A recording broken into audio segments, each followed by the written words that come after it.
Okay, good afternoon, students. This is your computer science 201 section 60 lecture for Wednesday, October 19th. Again, my apologies for not being there personally, but I had a positive COVID test and this is what we have to do. So let's get started with what we need to do. I'm going to share my screen and drop off the video.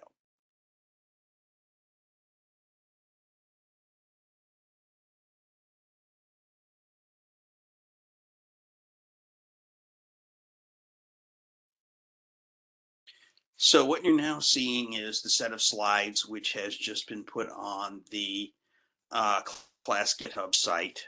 This is what I'm going to go over today. A reminder that homework 5 is out. It's due next Monday night before midnight, the 24th. I'm going to talk about 2 of the 3 problems individually because they involve hexadecimal numbers and you need to understand those. In number bases, humans tend to count things by powers of 10. The ones place, the tens place, the hundreds place, the thousands place, and so on up to the millions and the billions places. We have 10 symbols, 10 digits that we use to count with. Those are 0, 1, 2, 3, 4, 5, 6, 7, 8, 9, as we would expect. Why did humans get into that mode? Largely because most of us have 10 digits. We have 10 fingers or 10 toes. There are exceptions, but most of us have. And it was easier to count using your fingers and toes.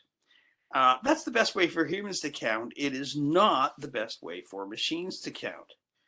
Computers, almost all, are made up of electrical switches or optical connections that have 2 states, on or off. Electricity is flowing, light is flowing, or it's not. We can say that if something is on, it has the value 1, and if it's off, it has the value 0. And this is called binary numbering. This is base 2 or binary. We have a 0 and 1, and this is actually how computers work deep down at the most fundamental level. Everything is electrical or optical switches. Everything is either off or on. Everything is a 1 or a 0. If you've wondered about the term bit, bit is simply a collapse of the term binary digit. It was a pain to say binary digit 1 or 0, so the binary digit got shortened to bit. That's what we have. Now, there's an old joke about binary. There are 10 types of people in the world, those who understand binary and those who don't. My apologies, it's a bad joke. A binary number would look something like this: 1000000001, and you could convert that to base 10. You can convert that to decimal by starting from the rightmost bit, the rightmost binary digit, and multiplying each additional bit by 2 as you move up. So you can see the rightmost digit is 2 to the 0 or 1, so it's 1 times 1. The next bit is 0 times 2 to the first, or 2. The next bit is 0 times 2 to the second, or 4. The next is 8. The next is 16, 32, 64, and 128. Okay, so that's binary. We'll get into this more later in the semester, but this is just to show you how to do the homework. Binary numbers get really big and they get really hard to deal with.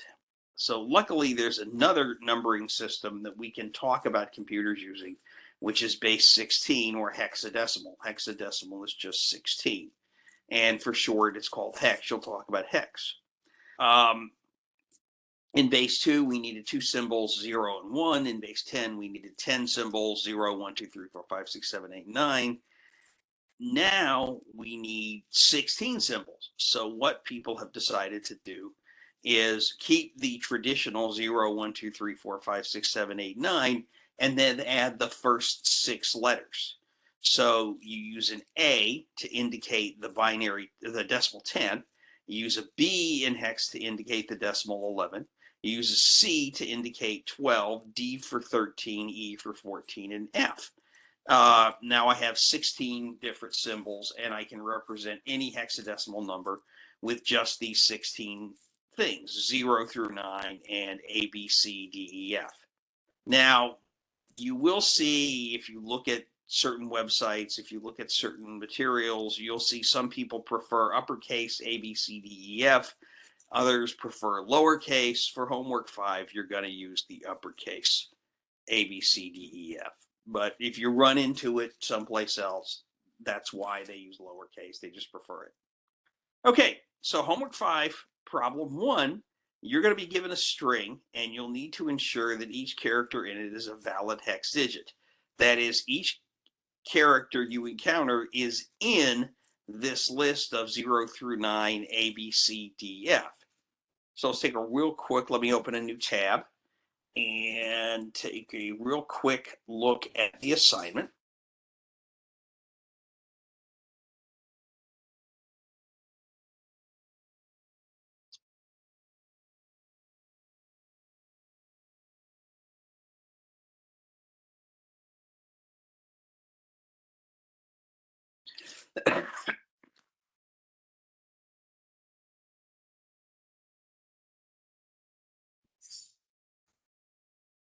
Okay, so what you're going to do is you're going to be given a string, and you will loop through this string character by character, and you will determine if each particular element in the string is a valid hexadecimal value.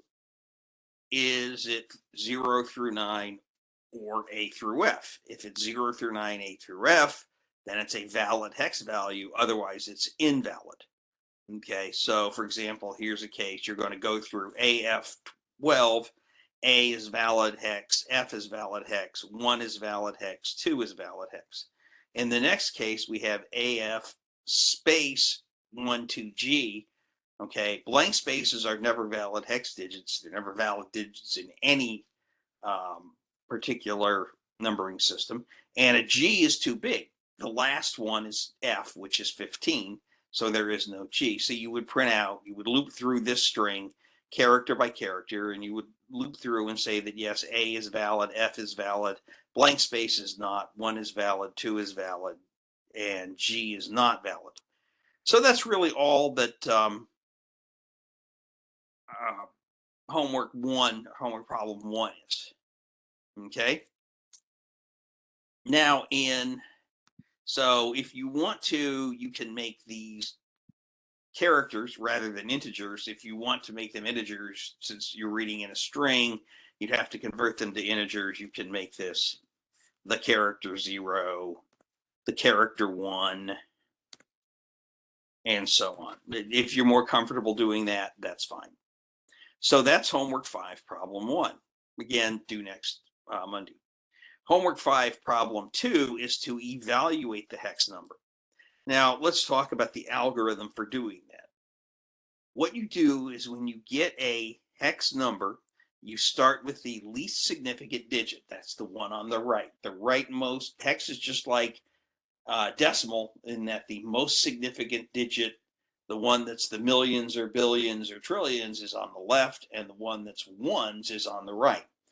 So you start with the least significant digit, that's the ones place, and whatever hex digit you have there, that's its value. Now you move one place to the left. You multiply whatever's there by 16, 16 to the first power. Move one place left again, multiply by 16 squared, and keep going until you're done. So let's look first at a simple case.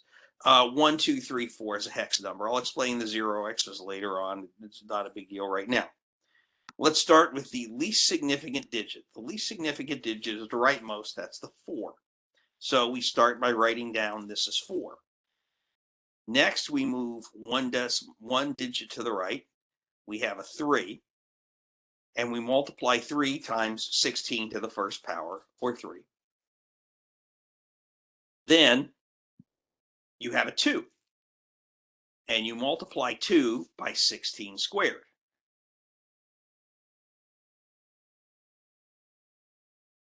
Then you have the 1, and you multiply the 1 by 16 cubed. And if my math is correct, you should get 4,660 as your result from this particular conversion. But remember, you have to convert A, B, C, D, E, F as well. A is 10, B is 11, and so on. So let's look at this example. Okay. We start at the least significant digit, hex digit. That's D. D is 13. F is 15. E is 14. D is 13. So that's just 13 times 16 to the 0, or 13 times 1. Move one place to the left, and we have a C. C is 12. So we multiply 12 times 16 to the first power. Next, we have a B, which is 11, and we multiply that 11 times 16 squared. Okay. And then lastly, the most significant hex digit is an A, which is 10. We multiply 10 times 16 cubed. And so when you do that math, if my math is correct, you get 43,981.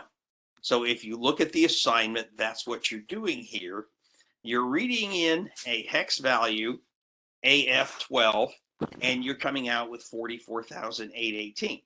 You get 2 times 1 plus 1 times 16 plus 15 times 16 squared plus 10 times 16 cubed, and that should give you 44,818. Okay, so that is how you do homework problems 1 and 2 on homework 5. And the third problem is just a string splicing. It's taking a timestamp, which is number, colon, number, colon, number, and you're doing the string split on the colons, and you're breaking things out so you can do it. We'll talk about that Monday if you have any questions. Now, one thing before I get into new material, I do want to do is I want to fix something I was trying to show you how to do in last time's lecture. I want to create a 2D list from scratch. I want to create a 2D list with 5 rows and 10 columns, and it has the first 50 squares in order. And from there, that's 0 squared through 49 squared. And from there, you produce your table. Now, let me switch and share pie chart.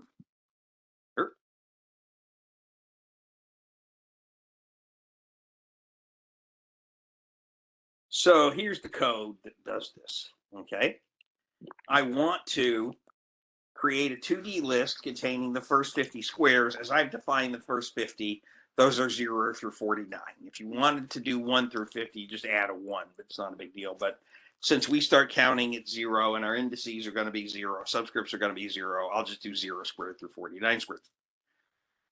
What I did a poor job of explaining on Monday is that when you're building this list, this 2D list in Python, you can't directly add elements to here, there, and everywhere else. Okay, it gets out of control. What you have to do is build a row at a time.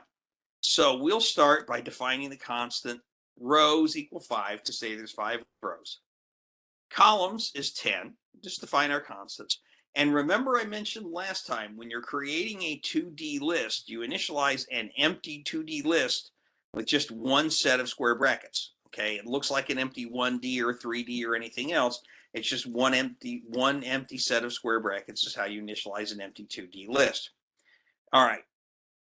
So now we're going to create a row.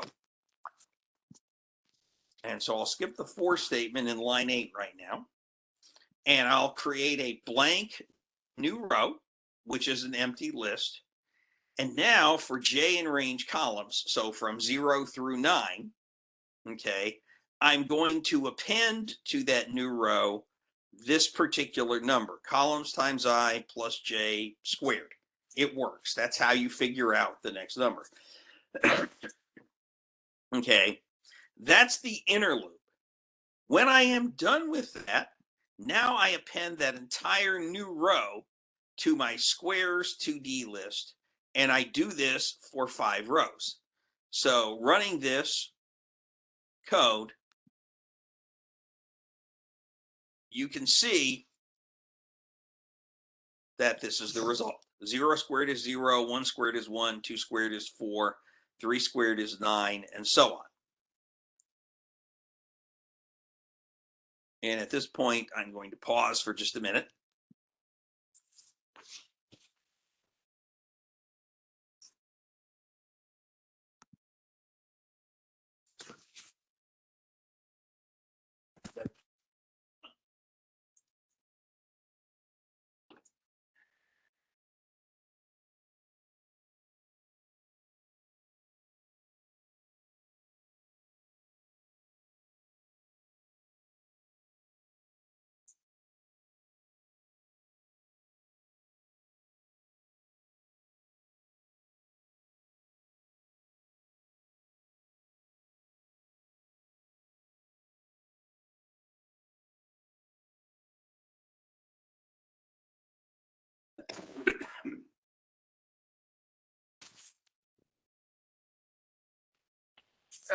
With apologies for that break.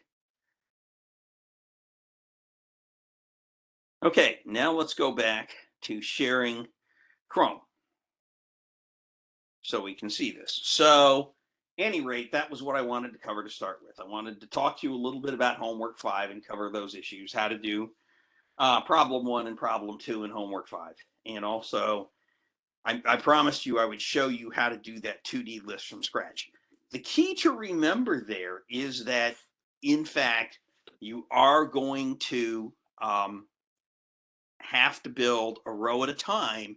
You cannot just add to a row and then automatically shift down to the first column in the next row. Python will not let you do that because it's row major order, because rows are more important than columns.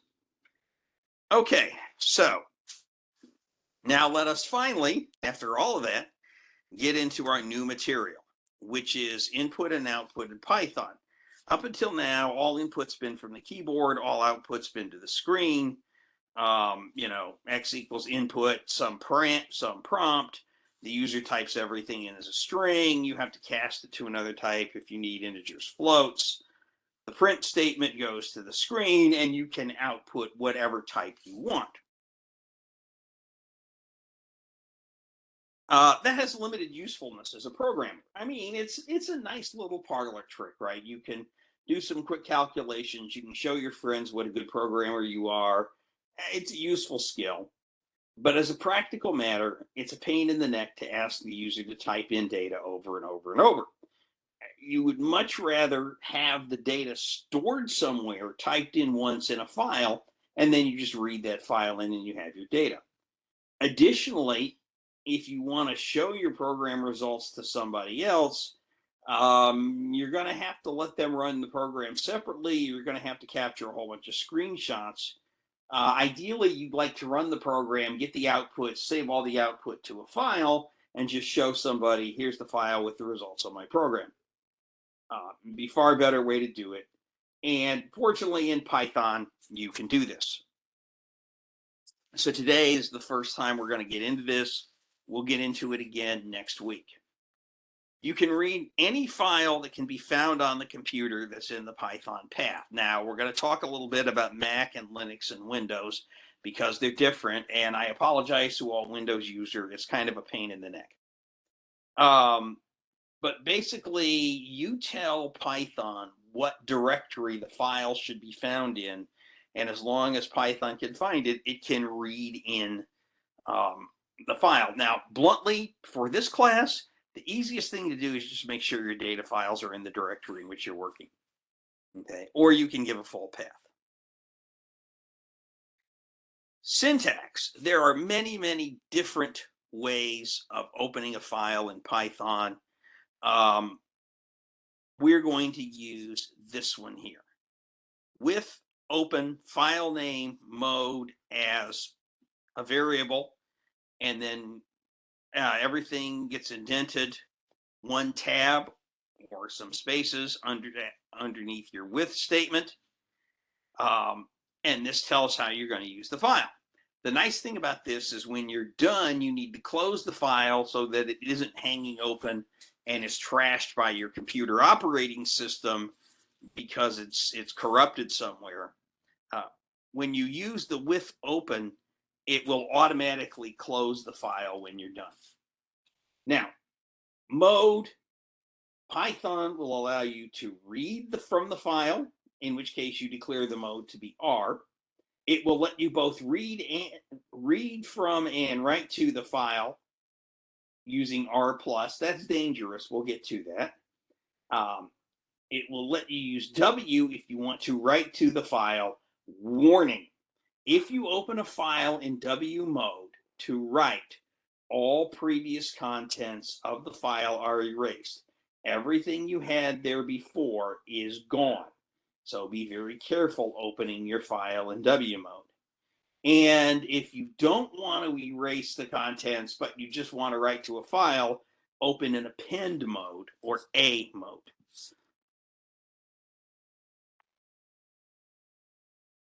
Okay, and we'll get to some examples. If you leave off the mode value, it defaults to R. You can read from the file, but you can't modify it. Again, W, you get a new empty file. Any previous contents are erased. If the file previously existed, it's gone. If that file did not exist, it's not a problem. Python created it. For our purposes in this class, all files are text. They are human readable ASCII text files. Python does support binary files that have different meanings. This is the first class to get into this. We will be dealing only with text files. Okay. Now, let's go to PyCharm and let's see what we can do.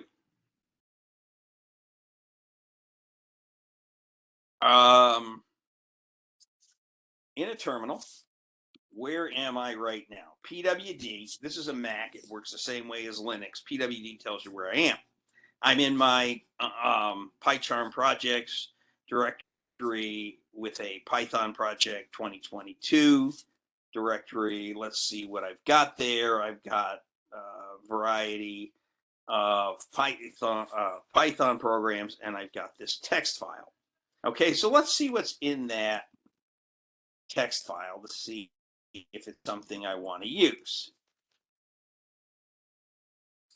Yeah, it's really too long. Okay, so let's create a new file.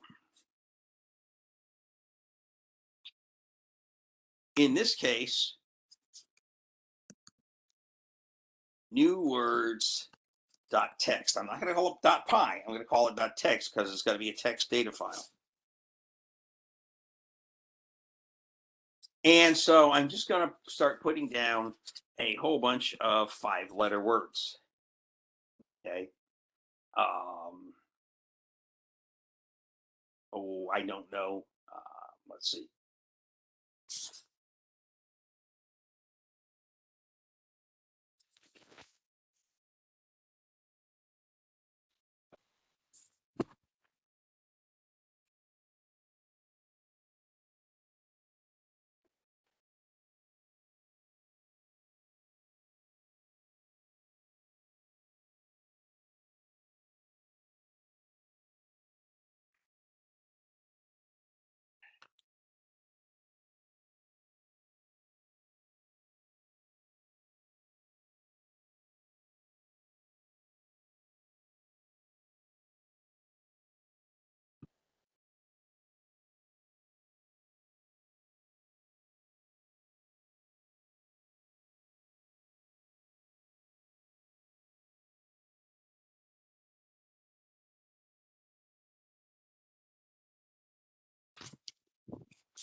Okay, we're back. Like I said, I'm going to create a short file of some 5-letter English words. Stein, that which you put beer in. Stone, stove. Toxin, toxic, fresh. That's good enough. Now that is new words.text, and it's in my Python project 22 directory. Okay.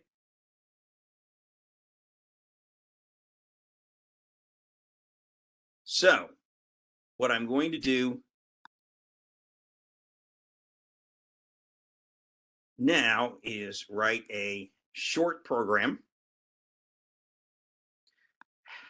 Sorry, I accidentally closed that file. I'm going to have to open it.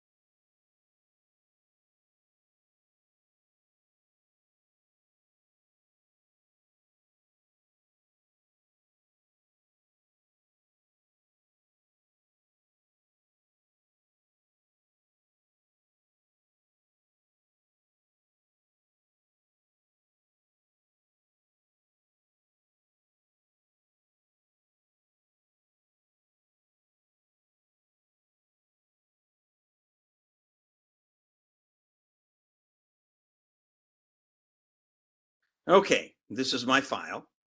What I'm going to do is I'm going to create a new file. This is actually a Python file, and it's going to be called October 19th coding.py, and it's a Python program.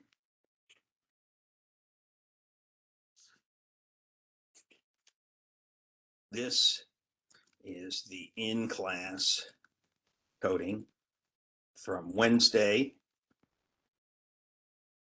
October 19th.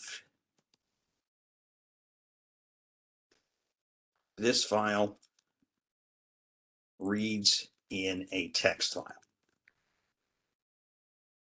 for processing.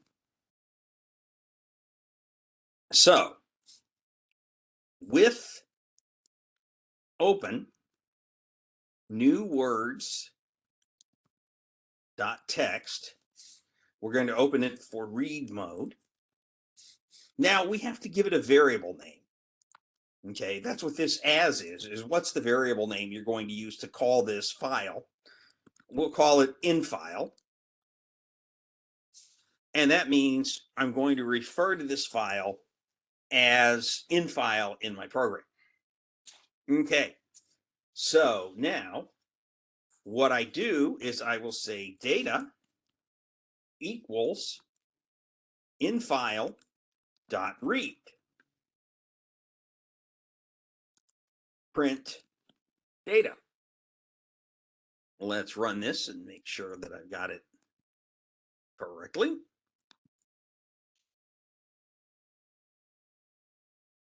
There we go. Now I deliberately put this file in the same directory that I knew I was working on, so I didn't have to look for it. I just gave the file name. I put it as infile. I read it, and then I printed it back out. Now, a couple of things to note in this code. When I use read, reads the entire file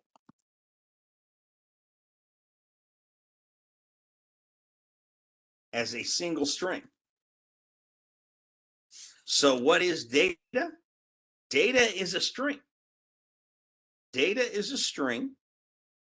And so when I print data, it prints a string. Now, the string has new line characters in it.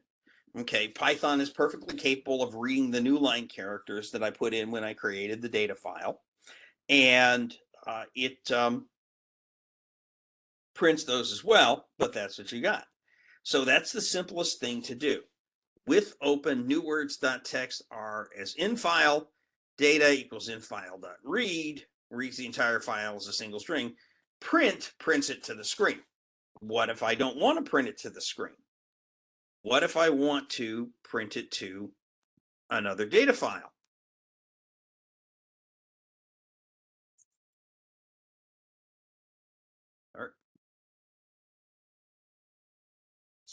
what I will do is I will say with open results.text, comma, W as out file,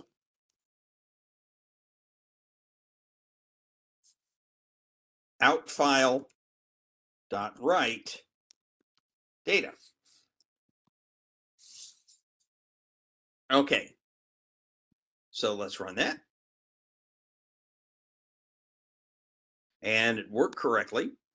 But more importantly, let's go back to our terminal and see what happened. In our terminal, what directory am I in? Python project 2022. What files exist? Oh, look, here is results.txt. Now, you're kind of going to have to trust me, but if we go back up far enough, which is not practical here, results.txt did not exist. This statement created results.txt in the current directory, whatever directory you're working in the current directory created results.txt because it did not exist.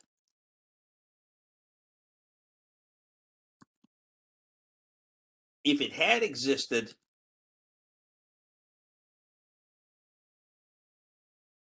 Python would have erased whatever contents.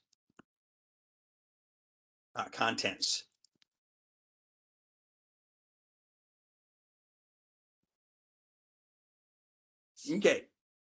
Now, so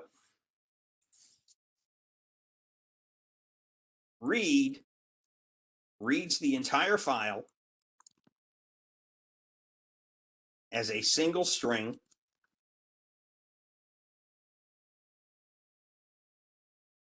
You need to split it if you want to do something with it.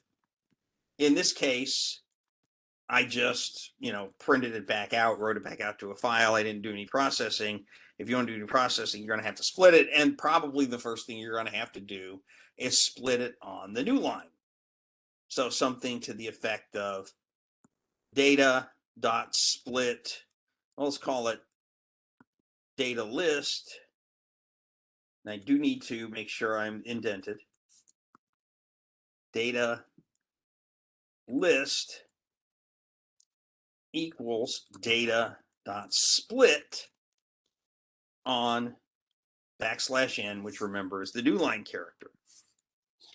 And now if I, just to put it to the screen, to make it easier to see, I'm going to print data list, and hopefully I've got my indentations correctly, or it's going to give me an error. Here we go. It worked okay. All right. You can see now that by doing the split on the new line, whereas before I had a single string which included new lines and printed out one word per line and so on, now by splitting it, I have a list of strings. I've split it on the new line.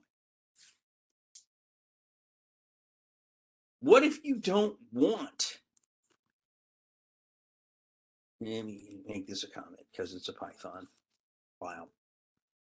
What if you don't want to read the entire file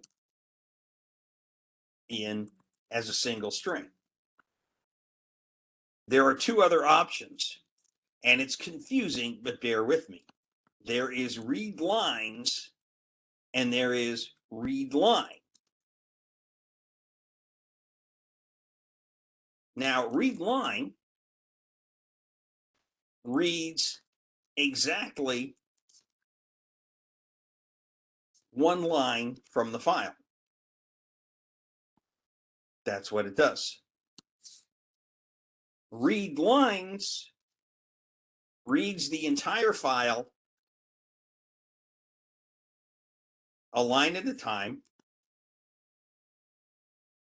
It puts it into a list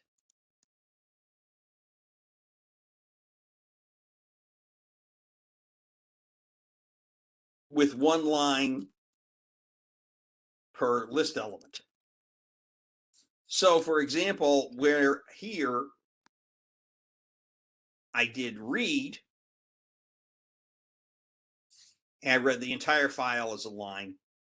If I wanted to, and then I had to split it to get this list. If I had used read lines, I would have gotten that list automatically. Python would have provided it for me. Okay, so let me go back to sharing the slides. And at this point, I'm going to call it good enough. This is all the lecture is going to be. We will take this up on Monday. I really want to be able to walk you through things with me in the room as we get into more of the subtleties in the files. The things in the slides are there. You can read ahead if you want. You can look at them. But like I said, I'm going to stop the video at this point, and